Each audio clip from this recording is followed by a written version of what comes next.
Encore une. Le FC Nantes vient de subir sa 15e défaite de la saison. Et encore une qui s'est jouée dans le temps additionnel. Lille a gagné ce match 1-0 face au FC Nantes avec un but à la 90e plus 3 sur corner par Nathan Ngoy. Ouais, je spoil complètement le match, mais je suis complètement dépité. Dans cette vidéo, je vais vous faire un résumé, quand même avec un minimum de sourire. Voilà, pour pas que ça soit trop chiant. Résumé, analyse du match, de ce qui allait, ce qui allait pas. En fin de match, j'ai fait les notes pour les joueurs du FC Nantes. Et ce qui est triste à dire, c'est qu'elles vont pas être si mauvaises malgré la défaite parce que je ne les ai pas trouvées trop nulles. Surtout en défense, hein. Offensivement, pour le FC Nantes, c'était très compliqué dans ce match d'exister, alors que la défense lilloise n'était pas forcément hyper solide, mais on n'a tout simplement rien proposé. Mais la défense, je suis déçu pour eux parce que j'ai trouvé que la ligne défensive était vraiment solide. Encore une défaite, les Nantais n'arrivent décidément pas à tenir les scores.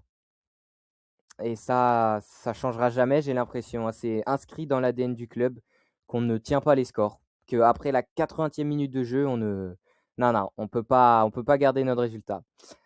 Bref, cette intro assez lourde. Et tout simplement parce que le résultat est lourd.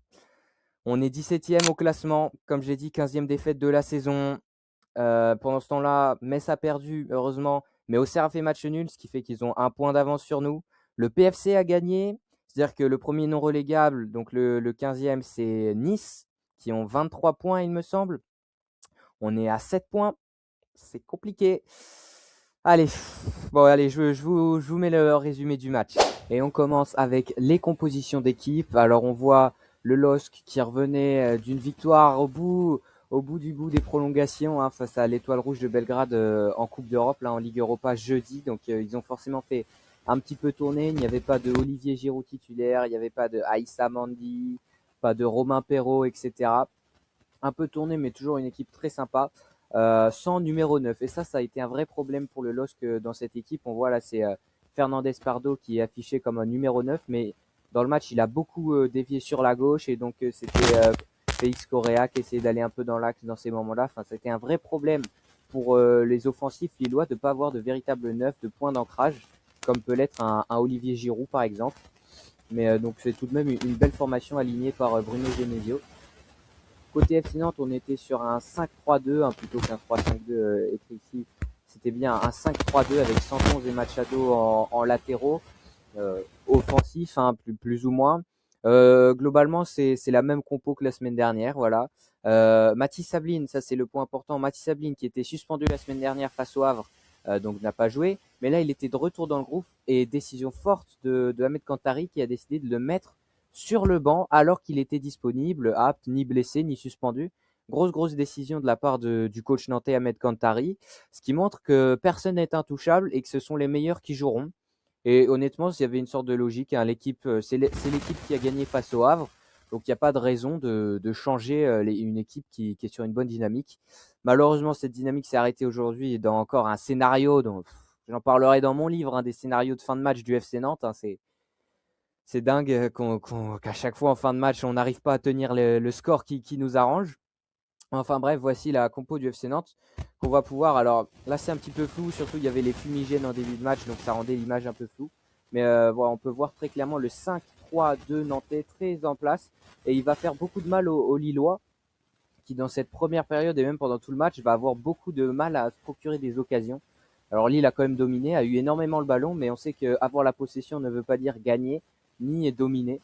Donc les Lillois ont eu beaucoup le ballon, mais ont eu du mal, comme je l'ai dit, à se créer des occasions devant ce bloc nantais très solide, compact, qui coulissait bien, cette défense à 5 qui était bien alignée. Il y a eu plusieurs hors-jeux lillois à cause de cette défense bien alignée. Malheureusement, on sait comment ça se finit. La première occasion du match va survenir à la 8e minute de jeu, et c'est une occasion nantaise, oui, on a la première occasion du match. Et c'est voilà, sur un dégagement, une action assez anodine, hein, de Berkehauser qui va dégager sur son milieu qui redescend pour proposer une solution qui est ici Mukao. On voit Le Penant qui a quelques mètres de retard, mais on sait, hein, c'est un joueur qui fait que courir de la première à la 90e minute de jeu. Il fait que courir. Et là, encore une fois, hop, il va venir presser le jeune milieu de terrain français qui va donc perdre le ballon. Bon, après, il s'écroule dans la surface. Pour moi, il n'y a pas faute, mais voilà. Ganago voit le ballon revenir dans ses pieds et il va déclencher une frappe qui va être contrée, mais ça va être sans trop de problèmes capté par Berkehauser, qui n'aura pas eu grand-chose à faire dans ce match, hein. Les deux gardiens n'ont globalement pas eu grand-chose à faire, mais surtout le gardien lillois, c'est clair. Mais c'est bien parce que en général, on n'entre pas très bien dans nos matchs en tant que Nantais, je sais. Et là, ça fait plaisir de voir que la première vraie occasion, le premier tir cadré, il est nantais et j'espérais en voyant ça après 8 minutes de jeu qu'on soit dans le match, qu'on soit solide dans les duels, etc. Alors ça a été le cas dans les duels, on a répondu présent, on a même pris quelques cartons jaunes, mais après dans ce qu'on a proposé, j'ai pas trouvé ce match très bon, même si face au Havre la victoire n'était pas très jolie, hein, comme le Penant avait dit après le match, je crois, on n'a pas été beau, mais on a gagné, c'est le principal ou quelque chose du genre, c'est pas exactement ça qu'il a dit. Bah, c'était clairement ça face au Havre et là encore une fois, on n'a pas été très beau à voir, mais Lille non plus. Donc paradoxalement, ce match était très très compliqué alors que c'est deux équipes qui peuvent produire du jeu, surtout le LOSC. Là, on fait un saut dans le temps, on était à la 8e minute de jeu, on arrive à la 34e où clairement en première mi-temps, il n'y avait qu'un seul homme côté lillois qui apportait réellement du danger par intermittence. C'est comme j'ai dit, Mathias Fernandez Pardo qui était aligné en pointe mais qui décrochait énormément du côté gauche, son poste de prédilection. Alors on le voit encore côté gauche. Il était souvent en prise à deux avec Fabien Santonze évidemment et Le Penant qui redescendait pour aider le latéral nantais. Et là, il va réussir à passer Le Penant et à décocher une frappe qui va être contrée, donc qui va être captée sans problème par Anthony Lopez. Mais pour vous montrer que c'est pas la première frappe cadrée du LOSC et que on commence dans cette fin de première période. J'étais pressé que ça soit la pause parce que je sentais que le LOSC montait un petit peu petit à petit, hein. C'était pas un grand LOSC non plus, mais je sentais que les Lillois montaient petit à petit en intensité et que si ça durait trop longtemps comme ça, on allait finir par craquer. Le scénario du match me donne raison évidemment. Je connais mes joueurs, évidemment, je connais les scénarios avec le FC Nantes. Donc je savais à un moment. Mais bref, là, on est à la 34e minute de jeu et je vous montre cette action assez anodine, captée facilement par Lopez. Mais pour vous dire que le LOSC commençait à reprendre le dessus dans ce match et à se créer de plus en plus d'occasions. Donc voici, je voulais vous montrer quelques 2-3 stats à la mi-temps pour vous montrer à quel point mais c'était soporifique. J'ai écrit on rompiche complet dans cette première période. Mais c'est clair et net. Enfin, il s'est rien passé. Comme on peut le voir, le LOSC a clairement la possession, à 67% de possession en première période contre seulement 33 pour Nantes. Mais au niveau des buts attendus, 0,25 pour Lille, 0,09 pour Nantes. Mais c'est des stats lunaires, hein. Même en une période, c'est extrêmement peu. Il y a 5 tirs en tout, 4 tirs pour Lille, 1 pour Nantes, 0 occasion de but. Mais enfin, la première période était soporifique. J'étais à deux doigts de m'endormir, mais non, quand même, parce que si je faisais pas de vidéo, j'aurais pu m'endormir, honnêtement. Mais fallait que je prenne des notes quand même sur le peu de choses qui se passaient pour vous montrer 2-3 trucs. En seconde période, Lille va bien démarrer sa première période et va être, j'ai trouvé, meilleur qu'en première période. Ils sont montés en intensité tout au long du match. Donc là, la qualité est pas très bonne, mais ça s'améliore juste après. Alors c'est Akon Harolson ici qui a fait un match dégueulasse. Il a touché 3 ballons, il n'a pas été bon. Mais là, en l'occurrence, il trouve vraiment une bonne passe dans l'intervalle pour Fernandez Pardo qui était étrangement seul sur cette action. Voilà, il va réussir son contrôle en pleine surface. Heureusement, Awaziem était revenu, mais le jeune ailier va réussir à quand même frapper. Ça va être contré par Awaziem. Et le ballon, vous voyez, il va prendre une trajectoire un peu étrange, ce qui fait qu'il va rebondir juste là sur la barre transversale. On voit Lopez qui regarde le ballon comme ça, tout heureux que le ballon rebondisse sur la barre transversale parce qu'il était complètement battu. Et là, dès le début de la seconde période, je me dis, oula, Lille, ça c'est la plus grosse occasion du match à ce moment-là. Et je dis, oula, ça va être long cette seconde période, va falloir tenir. On a tenu très très longtemps.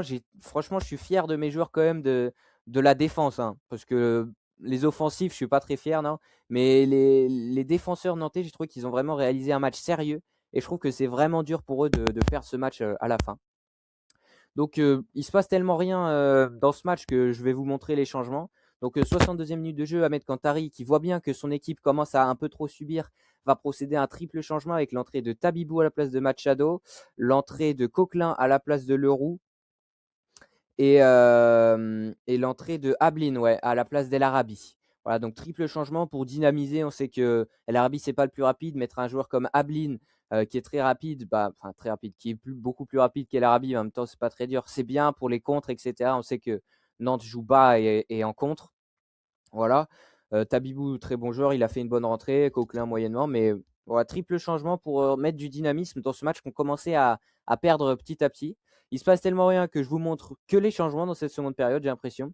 Cabella, à 74e minute de jeu, qui va rentrer à la place d'Ignatius Ganago, qui aura fait un match compliqué lui aussi. Ouais, il n'a pas touché énormément de ballons. Et Cabella qui s'est fait applaudir par le stade Pierre-Mauroy, et ça c'est beau. Je trouvais, si vous n'êtes pas sans savoir que Cabella il a évolué pendant 3 ans, je crois de 2022 à 2025, il me semble, du côté du LOSC. Et il a été bien, c'était un bon joueur, clairement, du côté du LOSC. Et donc Pierre Mauroy qui l'applaudit, bravo aux supporters qui l'ont applaudi, je trouve ça très fair play. Contrairement, alors je vais revenir sur un petit point là, contrairement, le match a été arrêté pendant 1 ou 2 minutes parce que des supporters lillois ont insulté la mère, la maman d'Anthony Lopez. Ça n'a pas sa place dans un terrain de foot. Et je ne sais pas s'il y avait des Lillois qui regardent cette vidéo, s'il y a des Lillois, si vous étiez au stade, si vous avez entendu ces chants. Nous, à la télé, on n'a pas entendu forcément.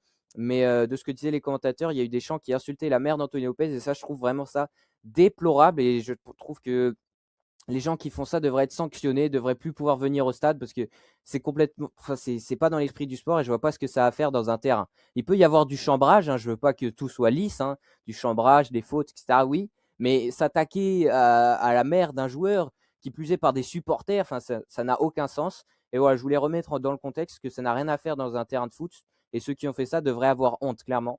Mais pas ceux qui ont applaudi Cabella lors de son entrée. Et enfin, dernier changement à la 81e minute de jeu pour Nantes, Sissoko qui rentrera à la place de Kaba.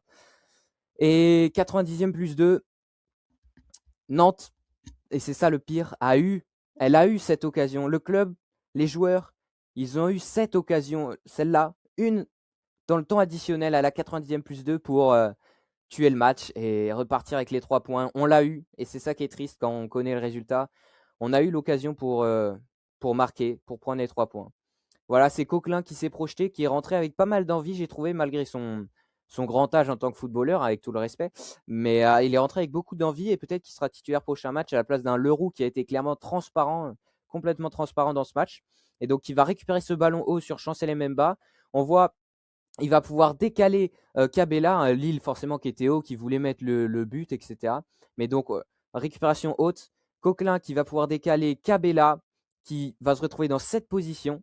Alors évidemment, on voulait tout ce qui frappe, mais après, là, avec les screens que j'ai fait, je me dis que s'il avait vu Ablin dans son dos, une petite talonnade, franchement, Ablin, il ouvre le pied, hop, et c'est peut-être plus simple que dans cette position. Mais évidemment, j'en veux pas du tout à Cabella de tirer à ce moment-là.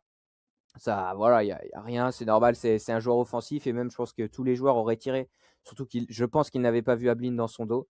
Et il va tirer, sauf qu'il va, vous voyez, glisser un petit peu au moment du tir. Et donc sa frappe va être un peu molle et va être contrée par Nabil Bentaleb qui va faire un très gros retour à cette occasion-là, justement. Et c'est ça qui est triste parce que ça aurait été le feu de marquer dans le temps additionnel. Je pense pas que Lille serait revenu. Je pense que vraiment les Lillois, ils auraient pris un coup sur la tête, hein. C'est comme tout le monde, hein. Tu es là, tu te donnes à fond, et 90e plus 2, tu prends un but. Bah voilà, après, tu n'as pas trop les ressources nécessaires pour aller chercher l'égalisation.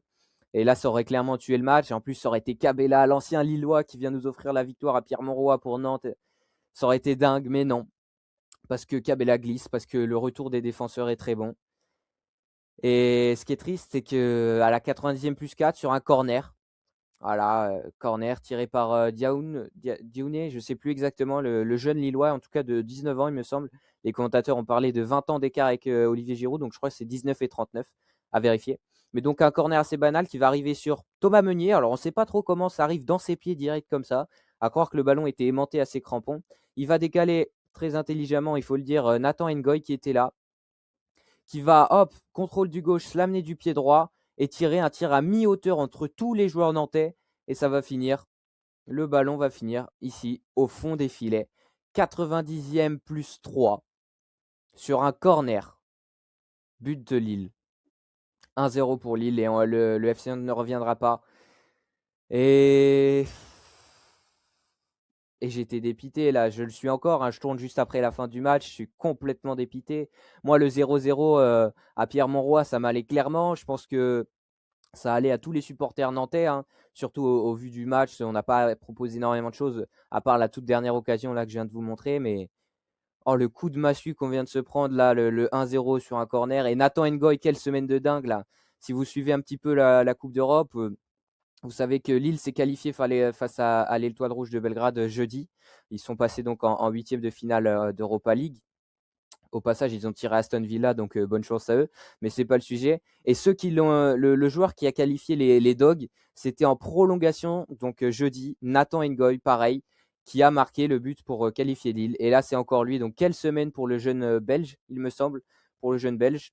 Bon, bravo à lui, mais je trouve ça dingue que, déjà, d'un niveau probabilité, je trouve ça dingue que le joueur soit tout seul ici, sans joueurs qui viennent vraiment fort au pressing. Il y a Sissoko qui est là, mais il n'y a personne vraiment devant lui.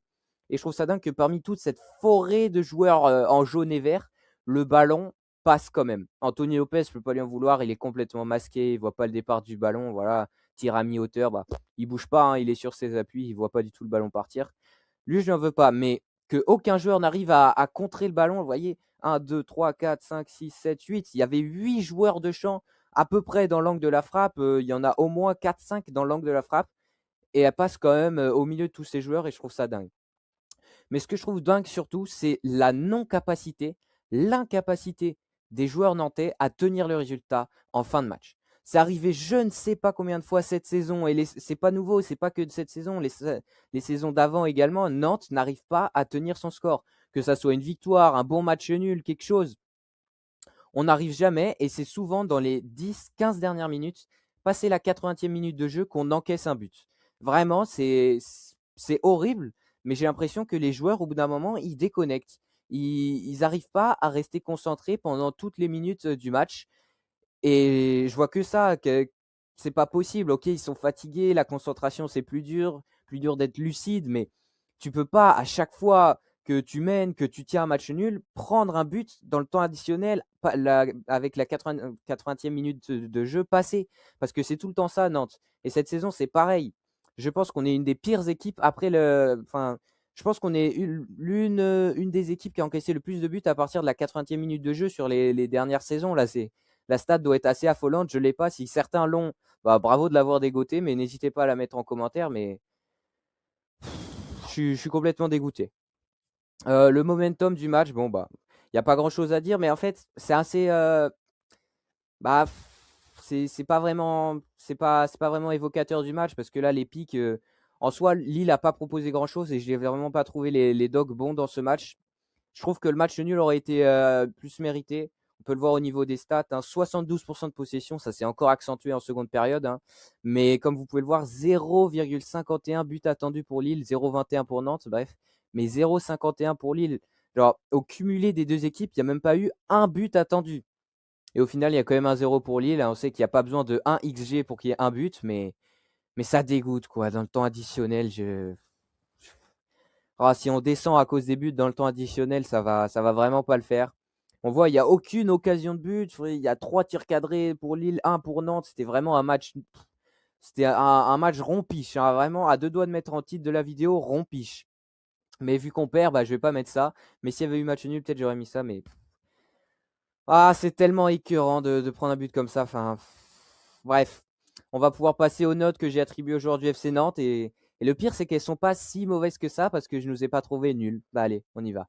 Voici donc les notes que j'ai attribuées aujourd'hui FC Nantes pour ce match. Donc Anthony Lopez 6 qui sur le but ne peut rien faire. Et il a eu, il me semble, deux arrêts à faire. Il les a fait. C'était pas des arrêts compliqués. Voilà.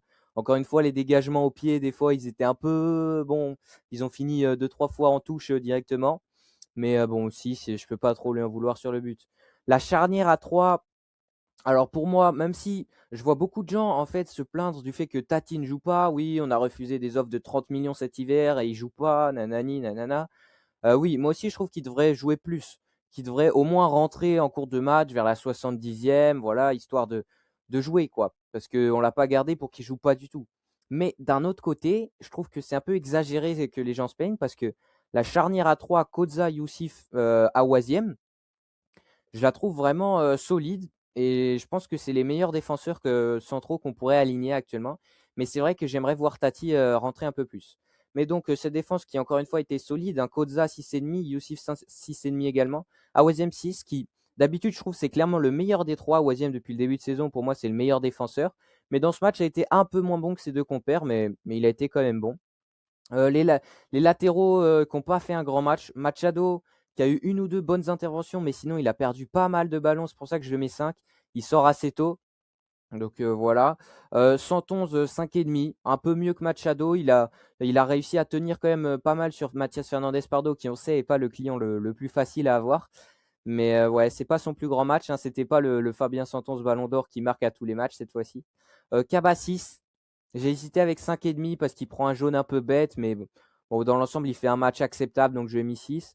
Le Penant 6,5 qui, comme d'habitude, lui, fait que courir et il a récupéré des ballons. C'est lui qui a fait le pressing, l'action de la 8e minute de jeu que je vous ai montré, qui amène la première action du match pour Ganago. Mais le Penant ne doit pas sortir du 11 pour moi.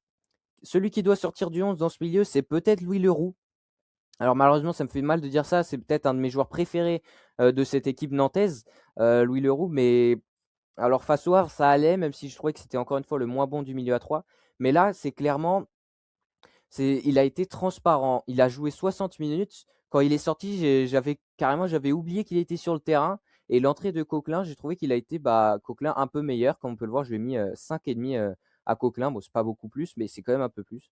Et je ne serais pas contre voir l'expérience de Francis Coquelin la semaine prochaine à la place de Louis Leroux. Alors, le faire entrer en jeu, évidemment, hein. Louis Leroux, c'est un joueur qu'il faut faire jouer, il faut donner de la confiance. Mais là, c'est pas des matchs exceptionnels qui nous sortent dernièrement, donc pourquoi pas le mettre sur le banc et le faire rentrer, jouer 20-30 minutes en fin de match. Et les deux attaquants, El Arabi 6 dans son jeu de déviation, toujours précieux, qui est sorti assez tôt également, mais je trouve que c'est bien qu'ils sortent à l'heure de jeu pour faire rentrer un joueur plus rapide, comme là, en l'occurrence, Ablin. Mais quand il sera dans le groupe, pourquoi pas Guirassy, hein, ça, c'est un autre sujet qu'on pourra aborder. Pourquoi Guirassy n'est plus dans le groupe, ça serait bien de le prendre quand même. Et puis Ganago 5 qui a fait vraiment un match compliqué. Ouais. Il a touché très peu de ballons, alors il s'est donné au pressing, etc. Mais on l'a très très peu vu. Et je pense que un Ablin titulaire à sa place aurait pu être bien. Mais voilà. Peut-être qu'au prochain match, Mathis Ablin sera titulaire à la place de Ganago, je ne sais pas trop. Au niveau des remplaçants, donc j'ai mis 4,5 à Mathis Ablin, hein, malgré le fait que je viens de dire que j'aimerais bien le voir titulaire. J'ai trouvé son entrée mauvaise. Alors c'est vrai qu'il est entré attaquant, il n'a pas eu beaucoup de ballons à avoir, mais j'ai en tête une action où il est seul dans l'axe. Une des seules fois où il a le ballon, où il peut avancer, c'est les situations qu'il préfère, là, avec sa puissance. Il avance avec le ballon plein axe. Il a une solution à droite avec 111, une solution à gauche avec je ne sais pas qui se proposait, peut-être Ganago, non, je sais pas, mais quelqu'un se proposait à gauche et à droite. Et lui, à 30 mètres, il décide de déclencher une frappe qui est à ras de terre, toute pourrie, qui finit à 3 mètres des buts. Vraiment, ça m'a énervé, hein. Il avait deux solutions. Alors, c'était pas les meilleures solutions, mais il frappe tout seul comme ça, plein axe. La frappe est même pas bien. Enfin, c'est pas un joueur collectif. Ablin, on sait qu'individuellement, c'est vraiment un bon joueur. Individuellement, intrinsèquement, c'est peut-être le plus talentueux des joueurs de cette équipe. Mais il ne joue pas au service du collectif, il joue au service de sa propre personne. Et ça, dans le football, dans un sport collectif, c'est pas possible. Donc moi, j'aimerais bien le voir titulaire la semaine prochaine, mais je veux qu'il fasse des passes. Voilà. Coquelin 5,5, comme j'ai dit, sa rentrée est pas mal. Tabibou 6, j'ai trouvé sa rentrée plutôt bonne. Et voilà, à voir avec Machado la semaine prochaine. Et Cabella 5, qui n'a pas fait une très grande rentrée. Voilà, c'était tout pour cette vidéo. J'espère qu'elle vous a plu. Si c'est le cas, n'oubliez pas de laisser un like pour me soutenir, de vous abonner pour suivre les vidéos que je vais sortir bientôt, hein, des débriefs de match, des pronostics. J'ai sorti il n'y a pas longtemps une vidéo sur le centre de formation du FC Nantes qui est très intéressante. Je vous conseille d'aller la voir. Jana.